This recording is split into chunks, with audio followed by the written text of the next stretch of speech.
आपण पाहत आहात RK न्यूज, बातमी तुमची, आवाज आमचा।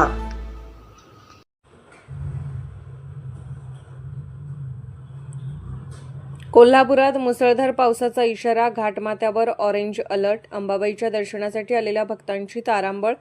सध्या महाराष्ट्रात मराठवाड्यातील जिल्हे अतिवृष्टीमुळे पूरपरिस्थितीचा सामना करत आहेत। त्यातच आता पश्चिम महाराष्ट्रातील कोल्हापूर जिल्ह्यातही पुन्हा पावसाला सुरुवात झाली आहे। कोल्हापूर जिल्ह्यात विशेषतः घाटमाथ्यावर भारतीय हवामान खात्याने पुढील 3 दिवसांसाठी ऑरेंज अलर्ट जारी केला असून इतर भागात येलो अलर्ट देण्यात आला आहे। अनेक दिवसांच्या विश्रांतीनंतर शुक्रवारी जिल्ह्यात पुन्हा पावसाची सुरुवात झाली।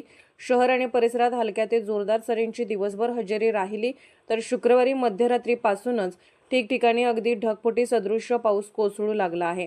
जिल्ह्यातील घाटमाथ्यावरही पावसाचा जोर पाहायला मिळाला।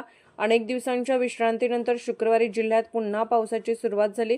शहर आणि परिसरात हलक्या ते जोरदार सरींची दिवसभर हजेरी राहिली, तर शुक्रवारी मध्यरात्रीपासूनच ठिकठिकाणी अगदी ढगफुटी सदृश्य पाऊस कोसळू लागला आहे। जिल्ह्यातील घाटमाथ्यावरही पावसाचा जोर पाहायला मिळाला। घाटमाथ्यावर पडणाऱ्या रिपरिप पावसामुळे पंचगंगा नदीच्या पाणी पातळीत वाढ होत आहे। शनिवारी सकाळी 8 वाजता राजाराम बंधारा इथे 13 फूट 9 इंचावर पंचगंगा नदीची पाणी पातळी पोहोचली आहे।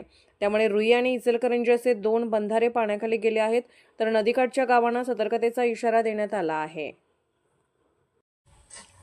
RK न्यूज चॅनलला लाईक करा, शेअर करा आणि सबस्क्राईब करा।